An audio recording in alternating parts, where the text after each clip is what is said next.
It's Carter, man, and you may be wondering, well, what is he doing standing out there in front of that old Jeep? And so I'll tell you, some of you may recall a couple weeks ago, I did a commentary in front of my incredible Thunderbird sports car. Okay, some of you may remember, gorgeous turquoise blue, unbelievable, top down. It was like summer, November. And I got a little flack for it. People say, we felt like you're kind of trying to be Tal Lopez or Andrew Tate. Except that they're saying it in front of Ferraris that are brand new, and that was a used Thunderbird. But, so I wanted to show you, this is really what I drive here most of the time. And it is 2004, has a 260,000 miles on it. 260,000 miles. I call it the tank. The engine light. The engine light has been on for 3 years.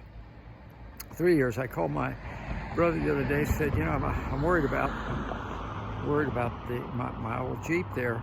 I was driving down the 83 highway there, and the engine light, the engine light went off. So that's how long it's been on. It threw me for a loop and went off. And now I'm going to get to my segue to tell you what this is really about. We were 260,000 miles and the engine light on. This old Jeep is more reliable, more trustworthy than the Republicans in the House of Representatives. How's that for a segue? Okay. Much more trustworthy. Why am I saying that? They voted against impeaching Alejandro Mayorkas. I want you to think about that for a second. By a margin of 8 Republicans, 20 of them just took a walk. They took a walk on America.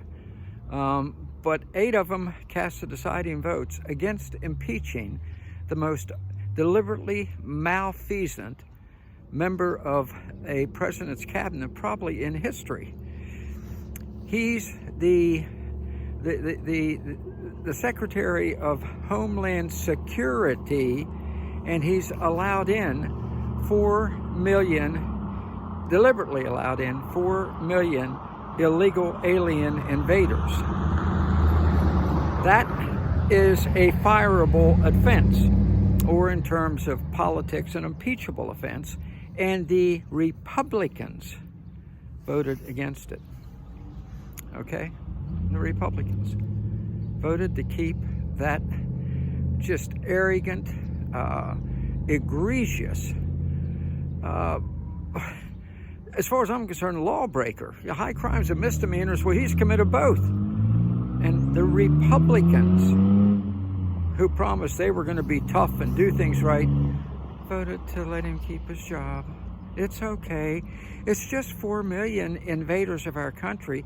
You've just let in 4 million criminals. What the heck? He's supposed to be protecting our borders. That's his job. And instead, he destroyed our sovereignty. This man did. Okay? Now let me add something here. The man's name is Alejandro Mayorkas. You getting anything there? The man who's let in over 4 million illegal alien Latinos, his name is Alejandro Mayorkas. He's a Cuban refugee. He was born in Cuba, okay? If I were there and he came to testify, I would tell him in language he would understand, "Tú eres un hombre muy malo." You're a very bad man. I would want to know from him, does the fact that these 4 million illegal alien invaders, does the fact that they are your compatriots, your fellow Latinos, compañeros, does that have anything to do with you destroying our nation? Yeah, I might have asked him that. Somebody ought to ask him that.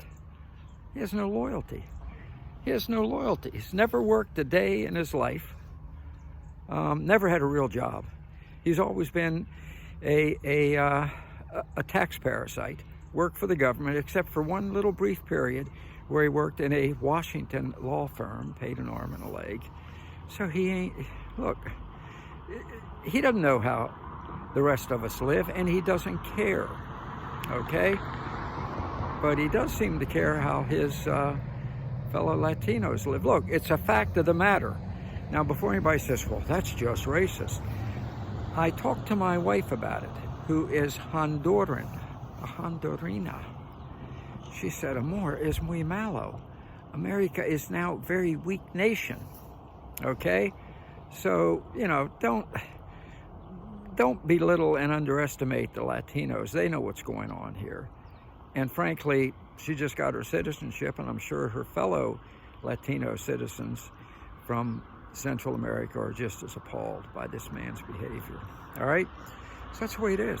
Let's tell it like it is about Alejandro and the Republican traitors who betrayed our country. They just did.